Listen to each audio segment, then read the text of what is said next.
మనకు వస్తుంది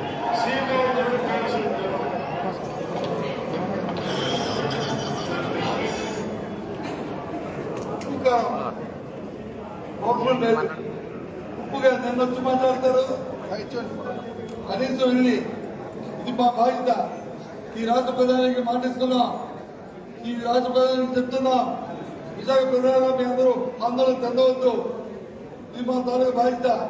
సరే ప్రతిపక్షాలు ఏమనుకున్నా, వారు ఏం మాట్లాడుకున్నా ఇది మాకు సంబంధం లే, నేను మీకు మాటిస్తానని చెప్పాల్సిన బాధ్యత ముఖ్యమంత్రి ఉప ముఖ్యమంత్రి లేదా? ఈ ప్రజలు ఎన్నుకోలేదా మిమ్మల్ని? ఈ ప్రజలు ఓట్లేదా మిమ్మల్ని?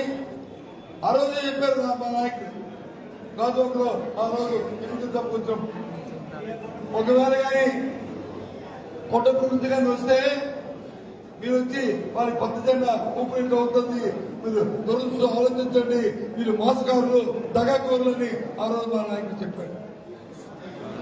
ఆ రోజు మేము చెప్పాం ఉప్పు కారం ఉన్నా మరి ఇవ్వలేదు ఉప్పు కారం, ఎవరు పంపిస్తారు ఉప్పు కారం, ఎవరు తినిపిస్తాం ఉప్పు కారం?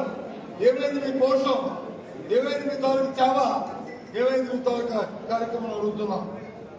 ఏదైనప్పటికీ ఎవరైనప్పటికీ అధికారంలో ఉన్నవాళ్ళు ఎన్ని డొక్క తిరిగినప్పటికీ వాళ్ళు ఏం మాట్లాడుతున్నప్పటికీ మనందరం కూడా మన బాధ్యతగా, మన పార్టీ బాధ్యతగా, మన పార్టీ ఇచ్చే నినాదం, మన పార్టీ ఇచ్చే విధానం మనం వచ్చి మన ముఖ్య వ్యాఖ్యలు సాధించుకోవడం మన తాలూకు చేయాలి.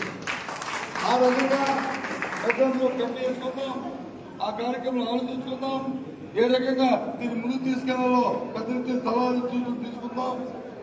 ఏదో షార్ట్ టైం కాకుండా ఒక దీర్ఘకాలిక ప్రణాళికని సుదీర్ఘంగా ఒక 6 నెలల కాలంకి సరిపోయిన ప్రణాళికని రూపొందిద్దాం.